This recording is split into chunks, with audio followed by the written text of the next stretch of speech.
Tanggal hari ini, 10 Agustus 2025, membawa kita kembali pada sebuah masa yang penuh gejolak. Sebuah masa ketika negara adidaya terperosok dalam lumpur peperangan. Ini adalah kisah Perang Vietnam, sebuah konflik yang tidak hanya diukur dari jumlah bom yang dijatuhkan atau peluru yang ditembakkan. Di tengah hutan lebat Asia Tenggara, Amerika Serikat datang dengan segala keperkasaannya. Mereka membawa helikopter, tank, dan senjata paling canggih di masanya. Mereka yakin kemenangan hanya soal waktu. Namun mereka salah besar. Mereka tidak mengantisipasi musuh yang paling mematikan, musuh yang tidak terlihat, tidak terduga, dan tidak pernah menyerah. Para pejuang Vietnam, yang dikenal sebagai Viet Cong, tahu mereka tidak bisa melawan secara terang-terangan. Maka, mereka memilih medan perang di mana mereka adalah rajanya. Di atas kertas, pertarungan ini tampak sangat tidak seimbang. Amerika Serikat mengerahkan lebih dari 500 juta tentara pada puncaknya. Angkatan udara mereka menguasai langit, menjatuhkan bom lebih banyak daripada yang digunakan di seluruh Perang Dunia Kedua. Helikopter Huey menjadi ikon mobilitas udara mereka.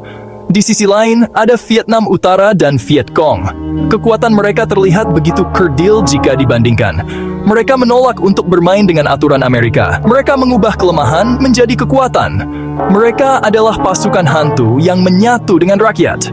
Para perencana militer di Pentagon melihat data dan angka. Namun, mereka gagal menghitung variabel yang tidak bisa diukur. Tekad sebuah bangsa untuk merdeka. Taktik Viet Cong adalah mahakarya kelicikan. Mereka menerapkan prinsip pukul dan lari.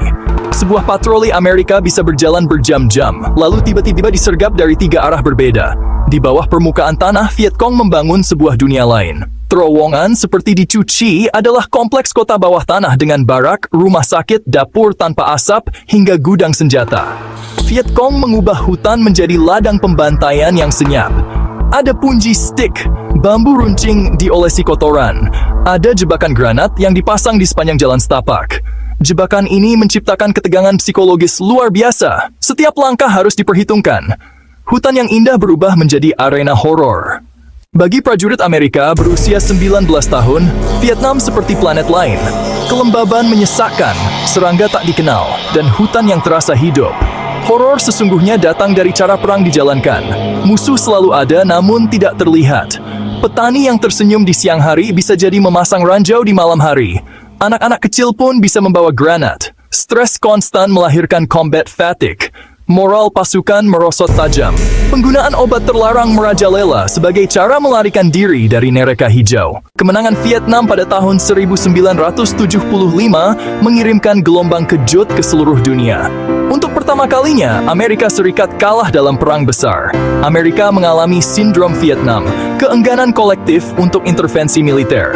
Para veteran kembali bukan sebagai pahlawan, melainkan dengan luka fisik dan batin. Kemenangan Vietnam menjadi inspirasi bagi gerakan pembebasan di seluruh dunia. Bukti bahwa bangsa kecil bisa mengalahkan negara adidaya jika punya tekad, strategi tepat, dan dukungan rakyat. Pelajaran dari hutan Vietnam tetap relevan hingga kini.